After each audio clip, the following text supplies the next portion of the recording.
Thanks everybody here for for joining on the Entrepreneurial Exchange. We are continuously working through some of the audio-visual struggles of learning how to do live streaming. But with that said, Brenda and Cindy have joined me today, and I'm super excited about this conversation because they work in the sphere of self-directed IRAs, and it's something that we were literally just discussing, that the vast majority of people don't understand what it is, how it works, or that it even exists.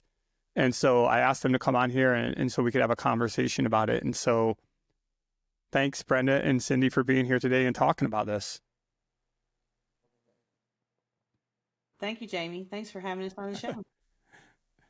Yeah, you're welcome. I'm excited. So I think let's just kick it off and kind of warm everything up by just asking kind of a general question, is like, what exactly is a self-directed IRA, and how does it differ from traditional IRAs and Roth IRAs? Okay. Do you want to go? Go ahead. Okay. A self-directed IRA is just another category for regular IRAs. But the self-directed is where you decide what your investments are going to be, and they are typically not going to be in the stocks and bonds and money market. So your regular IRA custodians are like Edward Jones and Charles Schwab, and that's mostly ETFs, mutual funds, stocks and bonds. And so if you have a self-directed IRA, you can take the same IRA that you already have at Charles Schwab, and you just move it to a different custodian, and that allows you to self-direct. And then, as the name implies, you have to decide what you are going to invest in. You get to pick. And there's a huge array of options. You can buy mortgage notes, you can buy tax liens, do private money lending, you can buy a business, you can buy real estate. So it's virtually every investment you'd like to make can be done in the self-directed IRA. Yeah, that was actually my second question. You gave some good examples of what types of investments you can hold. So I'll skip right to my third question, which was, are there any types of investments that are prohibited by self-directed? S corporations, you can't buy an S corp with a self-directed. You can't buy antiques or collectibles. You can buy precious metals, but they have to be stored by a third-party custodian. And other types of investment or activities that are not allowed, you have to make sure that if you have let's say that you buy a car wash with your self-directed IRA, which you can do that, but your son can't go empty the money changers and put new soap in, because he's a prohibited person for purposes of an IRA. You have to have pretty much non-related people to help you operate your business if you buy it within your IRA. Okay. No, that's super helpful. I didn't know that. I'm not sure why antiques would not be. I guess maybe because they vary. I don't know. That's a weird one for me. It's specifically excluded in the IRS tax code. I believe you. So let's go to the fourth question. And sorry, you're gonna have to excuse us today a little bit. It's pollen season here, and so it's here too. People are getting beat up pretty bad. Trying not to cough, but what are the most common strategies investors use self-directed IRAs with regards to real estate specifically? Well, I like to talk a little bit about mortgage note investing, because that's a way to invest in real estate without actually owning the property. So you own the mortgage note in your self-directed IRA, and self-directed IRAs and mortgage note investing go together a little bit like peas and carrots. They go very well together because you're not going to be going to the property to maintain it when you own the note. So in general terms, I understand what you're saying, but for people like me who might be a little bit still foggy, can you just give us a quick case scenario? Keep it super basic, like somebody buys a note for X and it means this and works like this. What Sure. would that look like? Sure. So if you wanted to invest in mortgage notes, you could purchase a note. You could contact somebody like me that does mortgage note investing, or a company like Colonial Funding Group. They're available, and you contact maybe it's a mom and pop person that wants to sell a note. They have owner financed on the mom and pop scenario. They have owner financed their property, and they're getting an income stream from the note that they created. They no longer own the property. Their asset is now the note because they owner financed the property. And it could be that the mom and pop investor has a need for capital and wants to sell the note. So that you could purchase that note from them in your self-directed IRA. So just, for simple math, let's say it's a $100,000 note at 10% over how much terms you're going to get. Let's say just, for conversation, let's say it's a $1,200 payment, mortgage payment, and you've bought that income stream for the next 120 months. And you can do that in your self-directed IRA. And then it goes well with self-directed because when you, again, like I said previously, when you own the note, you're not going to go to the property to work on it anyway. And in self-directed IRA, you're not supposed to do that. If you own property, you're not allowed to go work on it yourself, but you wouldn't anyway if you own the note. So it makes a lot of sense to own mortgage notes and self-directed IRAs because they're hands-off passive investments. Not to go too crazy deep on this, but as I'm listening to you, I'm thinking about my own personal situation. So look, so I have one that's a seller financing, right? And I owe the person $400K. It's slightly less, but let's just say $400K. And the agreed upon thing is 5.25%. So you're saying if that person wanted to sell that note of $400K, they can sell it to somebody else and then tell that person that they would pay them 10%. Okay, help me then. Because the note, think about it like a pizza. The pizza's already been baked. So the terms of the note are already there. You're not going to change it. And you're not going to change a pizza after you bake it. If it had pineapples and pepperoni on it when you baked it, it's going to have pineapples and pepperoni on it when you sell it. You're not going to change the terms of the note. That's why I'm asking, because I'm listening to you and I'm like, dang, so somebody can just come knock at my door and say, hey, surprise, everything changed. But mortgage notes are bought and sold at a discount. Okay, so they would have to charge them less. Yes, and this is a whole conversation about notes. But notes are just one facet of what you can invest in with a self-directed IRA. The point with the self-directed is you're not going to be benefiting from it. Like, you're not going to be living in the property. Your son's not going to be working in the business that you bought. And you're not going to be touching the house that you own the note on. So it's just a good avenue to invest in mortgage notes with self-directed IRAs. Okay. Yeah. So, Go ahead, Cindy.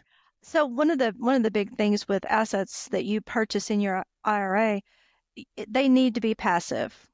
And so that means that you can't, if you bought a duplex in your self-directed IRA, you can totally do that. But you can't be the property manager. You can't go fix a toilet. You have to hire that out. That has to be separate because you're not supposed to provide services to your asset that's in your IRA. You have to, so you have to have third parties do that. So you think about it in the way is, I can't go stay at my duplex that I just bought. My son can't stay in it because I can't receive a benefit from it until my benefit comes when I retire and I sell it. And then I can draw income and receive benefit. So that's kind of one of the main things people, if they're going to invest with self-directed IRA, they have to be aware of the rules. And if you break the rules, you could lose your tax advantage status and you're going to have to pay taxes. Yeah. Actually, that was one of the questions I had up here, but I wasn't sure if I was going to ask that one as far as like, what can get you in trouble. And I think I'll just let you guys kind of drop little seedlings as we go along the way. You want to have a custodian in place. A custodian will make sure that you're not doing anything that you shouldn't be doing to lose your tax advantage status. So they'll monitor what you're doing and make sure it's following the code. And you're going to use the custodian. They're going to make sure that you're that you're keeping it right, that you're not doing anything you're not supposed to be doing. So before we move into the next topic, let's just draw a quick hypothetical. So person has $100,000 in a self-directed IRA, and they find a property that they're going to buy for cash, let's just say, and they're going to pay $70,000 for it. And then they're going to take another $30,000 and they're going to renovate that property. After that, they could then refinance that property and or sell it, and then, but all of the profits have to come back to that same self-directed IRA, correct? Yes. And you're going to have to put it on property management if you intend to rent it. Right. And so at what point do they pay taxes on that money?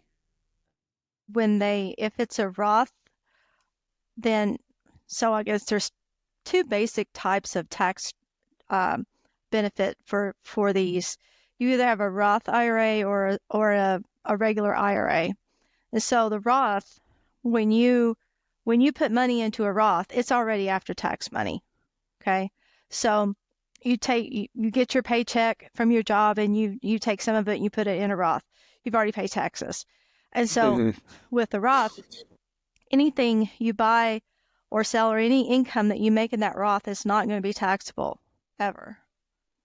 Well, there are some circumstances if unrelated business income tax applies to a Roth, but generally speaking, you're not going to pay income tax on items in a Roth. So picture that you're 20 years old and you have $20,000 in a Roth and you buy cryptocurrency, and then 20 years later, that crypto is worth how much? $1 million. That's not taxable. You're not paying any taxes on that. So, and then on the other side, on the 401k, what you already have received tax deferred treatment on it. So when you put it in, that income grows tax-free, but then when you start taking distributions, when you reach retirement age, then that income is taxed according to whatever your tax status is at the time of retirement. So what is the typical preferred method then?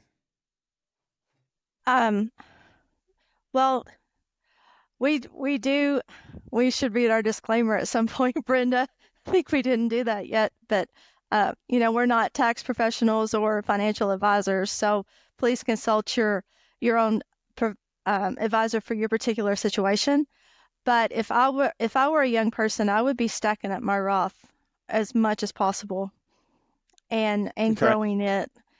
And many people have 401ks at work that they're getting their match on that. That match is free money. People also have the option of doing Roths at work. So just whatever combination is available to you. There's limits every year. The Roths have a lower limit that you can contribute to every year, and 401ks are higher. So just whatever mix of strategies you can get to fund your both IRAs, is good tax planning tool. Is this something that maybe parents would want to consider establishing for their children well before they're 18? I think you have to have earned income for the Roths and 401ks. But Okay. you can do that. You can do for a Coverdell Education Savings Plan. You can put those in self-directed. And so any person that qualifies for a contribution to a Roth or 401k should take advantage of that. No, that's helpful. That's good. I'm going to shift to a new category, and that is, how does private lending use SD, self-directed IRAs? And I definitely think that's your guys' wheelhouse, right? Because that's what got us starting to talk initially as well. So let's start off with an easy softball question, which is, how does private money lending work when you're using self-directed IRAs?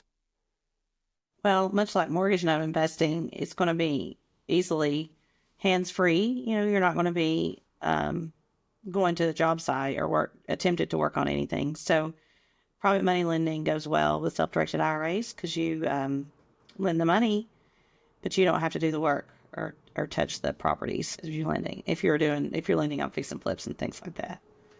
So, Cindy? Yeah. So you have to use your brain in any investment strategy, but that's pretty much all you're allowed to use in self-directed world. So I've lent several times out of my self-directed, and I have a transaction coordinator who does all the paperwork for me. She gets title company involved. She does the loan docs and everything. So basically, I just make the agreement with my borrower and then send it to her, and she takes care of everything.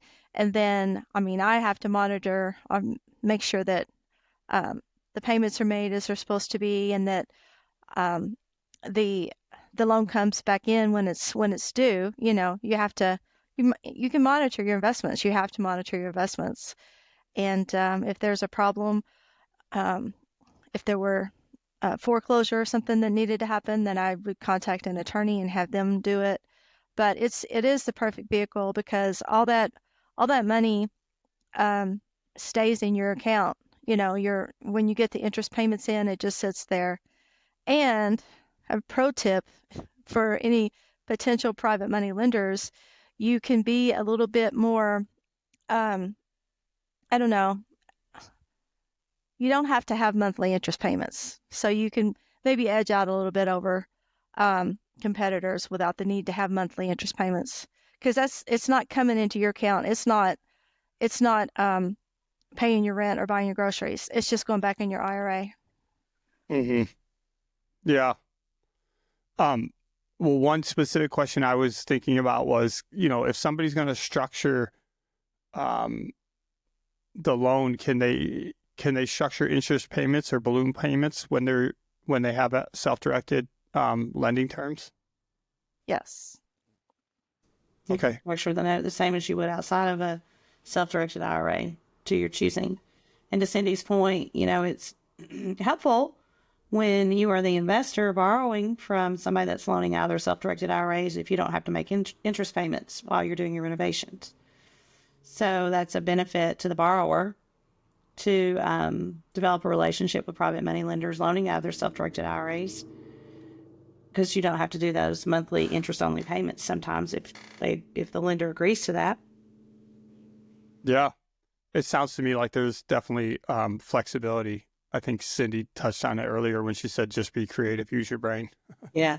Yeah. Well, And make sure you're vetting your borrowers and the property that you're lending on, and you've done your due diligence. Yeah. Be careful. You don't want to lose that money that you've worked so hard to put into that self-directed IRA, and it's capped how much you can put in there a year. It's sort of hard fought for. So just be careful when you're lending it out. Just number one rule, don't lose your money. And if you run into a situation where your borrower doesn't pay, you can foreclose, and it's not or repossess, if you've lent on some vehicle or something, but it's not the end of the world to have to do so. If you foreclose on a property, well, you've just got yourself a property at a discount, which is what every investor's looking for anyway. So it's not as scary as you would think. Yeah. On a property. you have to build your team though, because many people don't come from lending and come from this background to know just all of a sudden know how to do this. So whatever investment that you decide to make, it needs to be something that you know and you understand. If you come from a commercial lending background, then this will be a perfect fit for you. But if you're a tradesman who's working on oil rigs, maybe this is not your avenue. Yeah. But you could find something else. Well, I was going to ask at the end and give you guys a chance to kind of talk about what it is exactly you do, but this is probably actually a perfect time to just maybe take a slight pause and talk about that. And I'll just give you the lead in. So for anybody listening, the reason why, well, Brenda and Cindy and I met through a mutual friend who, holds real estate investor meetups. And then we've talked, and then I found out that they did lending and stuff. But so they have their own company where they do this. And so to Cindy's point, I mean, I guess I'm just speaking for myself, but I wouldn't advise somebody who's not very savvy in this space, unless that's what their ultimate end state is, to basically recreate what you guys are doing, to try to go this alone. I would rather reach out to somebody who's already established themselves like yourselves, in order to have somebody facilitate it and reduce my risk based on experience and understanding the legalities and everything involved. So from my perspective, part of this call was this stream was to be informative to people, but also obviously, hopefully introduce you guys, or other people, I should say, to you both, so that you can hopefully find new clienteles that are looking to do exactly the things you're talking about, but without having to sit there and, do, 20 hours of research and 30 hours of legal work in order to be able to better understand it. So I'm going to jump into a couple questions about raising capital from self-directed holders.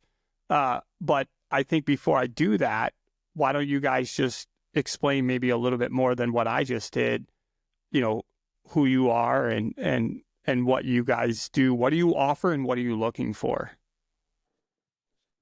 Well, I'll start off and say Cindy has spent, how many years were you a commercial underwriter, Cindy? 15 years underwriting and credit approval on commercial loans. At a bank, and I'm a mortgage loan originator. So Cindy is uniquely qualified to underwrite the properties, and I'm uniquely qualified to underwrite or vet the borrower. So together we make a strong team in that regard.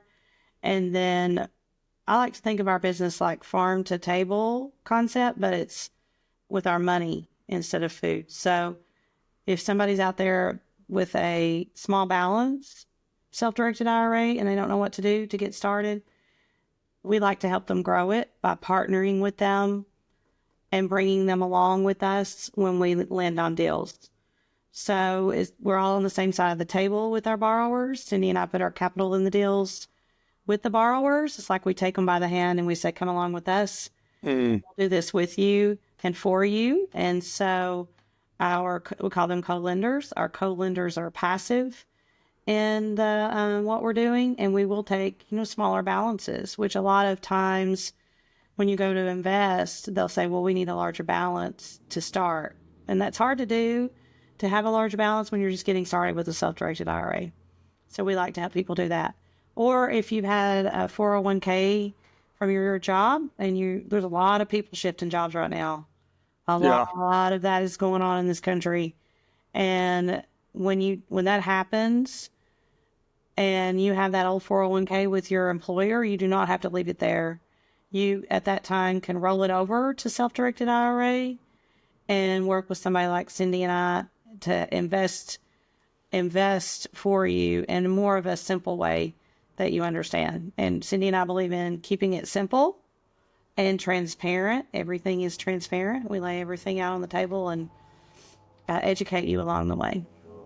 We offer first lien positions on our deals. So our typical deals at this time are short term, less than a year. It could be somebody who's fix and flipping a property here in East Tennessee, and maybe everybody puts in $25,000, and Brenda and I manage the deal. We manage the underwriting. You get as much detail as you need to complete your due diligence, and then we run with it. We close it, we monitor it, and you get paid out at the end.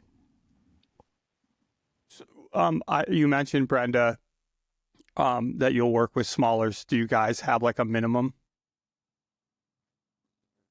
Cindy, you want to tell them about the fees? Yeah. So each self-directed IRA custodian is going to charge fees, and they're different, and they're based on different things. So whatever amount that you want to invest in, you need to make sure that it's going to cover your fees. Madison Trust, I think I'm paying $105 a quarter. And then, so I have to make sure I'm going to make that much on that investment, but other than that, we try not to have too many co-lenders on a deal, because after a while it gets like herding cats, right? So Yeah. I think on our deal that we're supposed to close today, we have 2 co-lenders with us, and then on the deal we're going to close at the end of the week, we have one lender that's in for $8,500, because that's just what we needed. And that worked for her, and she had cash. Any of these strategies that we talk about, you can do outside of your IRA as well. You don't have to have self-directed IRA. That's right. And I'd like to talk a little bit about young people, because I think they're overlooked a lot. Mm-hmm. But there are some wicked smart young people in college or that are young and working, and they are interested in lending their money and growing their self-directed IRAs, or lending their cash that they have saved up. So I think sometimes we overlook them. So if there are any young people out there that are interested, we'll take them along and start growing their balance. And can you imagine if you started growing your balance in private money lending when you're in your 20s, and you continue to do that on until retirement? How well off you would be, I don't like thinking about it, because it makes me very angry at myself. I have young children. They're young adults, 18 and 20. So I love to speak out to the young people to say, you know what, if you have small balance, we'll work with you and carry you along. And it won't be long until you'll grow that balance. And, and you'll want to keep working with us throughout time and continue to grow it. Yeah. No, I mean, we've had conversations. I feel the same way about trying to help, young military couples, or, soldiers or whatnot, understand about investing in real estate and playing the long game. You guys are basically doing the same thing, but just like with regards to your retirement and your liquidity. So that's awesome. Yeah, you did talk about the fees a little bit. There was another financial thing I was going to ask, but it slipped my mind. I'll remember it. So are there specific no, actually, I want to ask this question. How do I ensure compliancy when people are accepting self-directed funds in private placement for like a syndication? Well, I guess going back to what I said, that's exactly what you guys will help facilitate, right? Well, we don't do syndications, so we can't speak to that. But generally, in this case that we're closing today, we had 2 different custodians that were working with their client, and they read the loan documents, and they monitored it pretty closely. The custodians are a real asset. They want you to succeed. Most custodians have a lot of training that they give, free webinars, just a lot of resources there for all their clients. And they're there to help you succeed and stay compliant as well. And then, we like with the lending, it is passive. All they do is just decide they're going to do it and give us their documents, and then we take care of the rest. Okay. Well, so typically, how long does it take for somebody to transfer their funds from an existing retirement account into self-directed? That's a good question. And I'll answer it honestly, because I just did that a while back, because I taught school for 22 years and then retired myself from teaching with my real estate investing. So I had a 403B, just like 401k, that I needed to roll over. I had a Roth IRA and a regular IRA. So I had 3 to roll over to a custodian for self-directed. My company, I don't want to say who they were, but that I had it with, they weren't so easy about releasing it. Like, they made it difficult, but I didn't give up, and I just continued to go back to them and say, okay, what do you need now? What do you need today? You need different, and just continued to do that. And I eventually got it rolled over. However, we worked with someone else very recently that funded a deal this week, and he rolled his over, which was already self-directed, and pretty quick.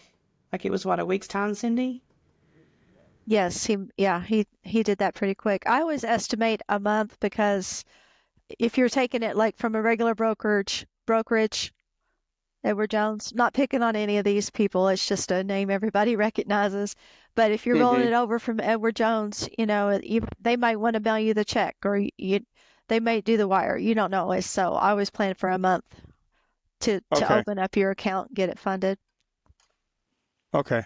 So plan for a month, but you've seen it happen in as little as a week or two, but Yeah. you've also seen it take as much as 2 to 3 months or more, right? Yeah, it really depends on how easily they're going to work, how well they're going to work with you to release your funds. So we'll say 30 days is a good ballpark. Yeah. And then Okay. when working with your custodian, once you have a deal, it might take your custodian a week to process the paperwork or longer. You could pay extra for expedited. So that's something to really be mindful of as well. Yeah, I helped a friend and recommended him to somebody, and it took a while. I'm sure there was a couple of reasons on both people's side, but it was like, I think it was a solid couple months. Yeah. And I would say not all custodians are equal. So maybe give Cindy and I a call before you pick your custodian. Yeah. Yeah. No, that's why we're on here, right? Let people. And we can tell you from experience, which ones are easier. Well, I'm really excited because the custodian that we've been working with reached out to me last week and said that they wanted to give us a dedicated agent to work with our clients. Oh, that's awesome. And that way, any loans that our clients have going with us, that agent will take care of and get them like glove treatment. And that is so important because, Yes. for people that are not used to doing this stuff, it's hard and it's frustrating, and they want to give up. It's not worth it. It's hard. Well, things are hard, but you get bigger rewards when you go through the hard stuff. And you don't have to suffer in silence when you work with me and Cindy. We'll kind of work together. We'll work through it together. So yeah. And it's stressful because, some of these people, they've saved up this money their entire lives. And so it could only be, $50,000, $70,000, but for them, it's literally their life savings. That's what I was saying a minute ago. They worked hard for that. So yeah. Well, Jamie, can I share something with you? That I was doing some research on different custodians because I try to look around and see what fees other custodians are charging and what their options are, because I would like to buy some gold and put it in an account. So I was looking around, and most custodians have a lot of education, a lot of webinars, but they also have a lot of selections where you can go on there and you just point and click and you could buy assets with your IRA. And that was scary for me. It's convenient and it's handy, and I'm sure those things have been vetted, but this is people's retirement. This is not, I have a couple of thousand in the stock market and I just like to play around with it, point and click and buy, and so the self-directed part is you have to know what you're investing in. You have to understand it. If you don't understand oil futures, don't buy oil futures,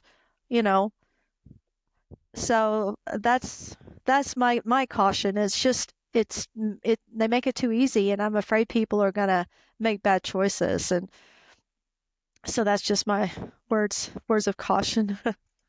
Yeah. I would caution too that whatever you invest in, make sure that they're being transparent with you. Ask to see and understand. And if you don't understand or they don't show you what you need to see, then you don't need to be working with them. Yeah. It needs to be laid out and you understand what you're investing in, because the number one rule is, keep your money. Yeah. Those are excellent points. And I don't think anybody's going to argue with those for sure. I got one final question, and then I'm going to kind of let you guys close this out. So, what are some creative or advanced strategies investors could use to grow their wealth through using their, self-directed IRA? Well, if you want to talk about mortgage notes, there's some creative ways to grow pretty quickly with mortgage notes, because you can buy a mortgage note in your self-directed IRA and then do something that's called sell a partial and get all of your money back, all of your capital back, and keep the back end of the note in the self-directed IRA, and then do it again. And you can do that as many times as you can do it throughout until you retire. And then when you get to retirement age, you have all of that income stream from the back end of those mortgage notes. When you say back end, are you talking about interest? So if a mortgage note is created at 360 months and you bought those 360 payments, but you sold a partial, or you sold the front end of the note, say 200 payments, and got all of your capital back out of the deal, out of the note. You have all your capital back in the self-directed IRA, but you have the last stream of payments in your self-directed IRA. And then you could take that original amount you invested that bought the note in the first place and go buy another one and do it again and again and again and again until you retire. When you sell that front half, are you selling it based off of the principal, or are you selling it based off of the interest and the principal at a reduced rate of interest?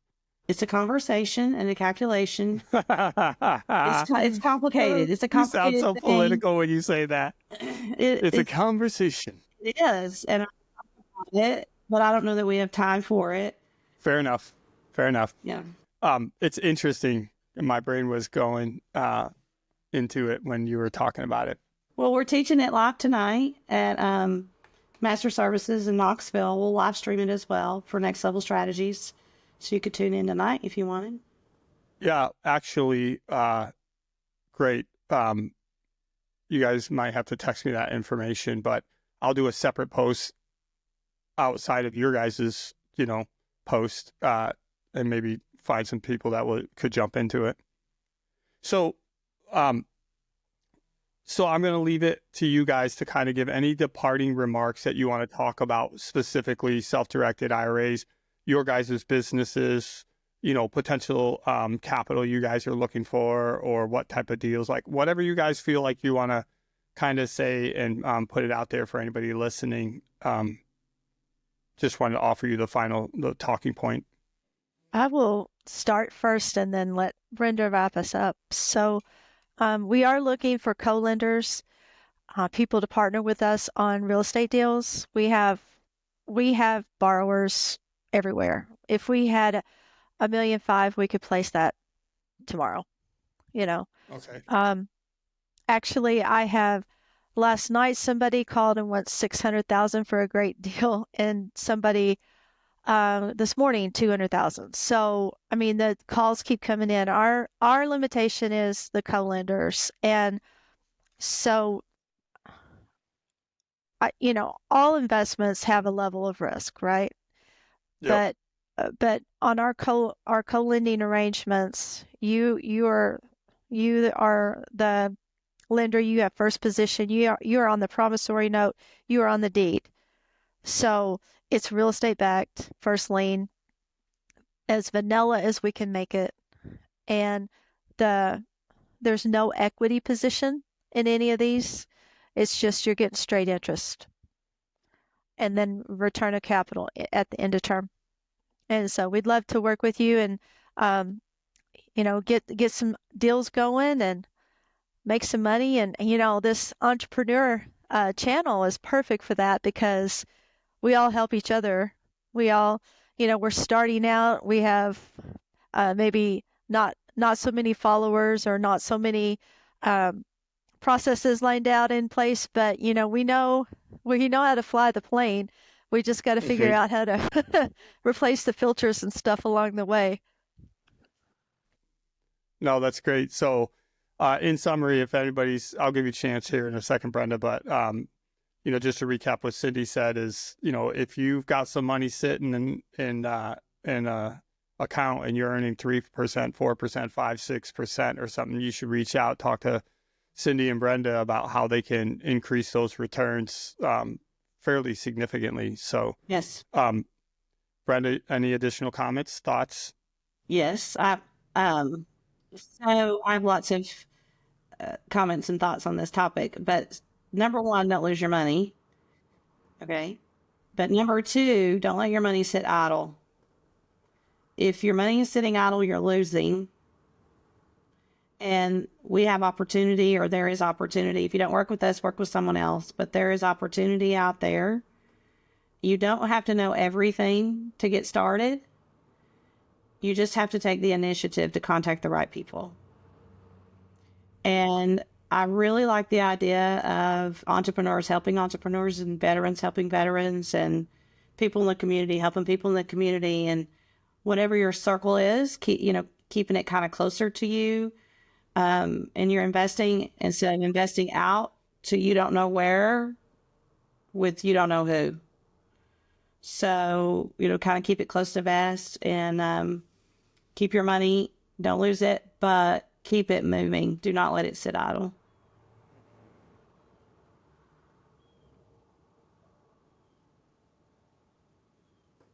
You're there? Yeah. Did I freeze? Mine paused for a quick second, so that's why I missed the code. Well, first, I'd like to just end by saying thank you guys so much for coming on and taking your time.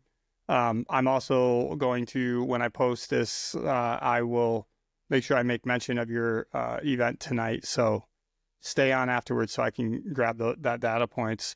But yeah, if you're out there and you're listening to this and you find that this is valuable, I just encourage you to reach out to Cindy and Brenda. They're great people. I've had multiple conversations with them about different deal structures and things that I'm trying to work on right now, and they've been nothing but great information and a way to brainstorm about different creative ways in order to be able to get things across the finish line. So I just encourage you to reach out to them and ask them what it looks like. You never know what you might find out. So thank you guys so much for taking the time to come out, and look forward to staying connected. Thanks, Jamie. Thanks. Welcome.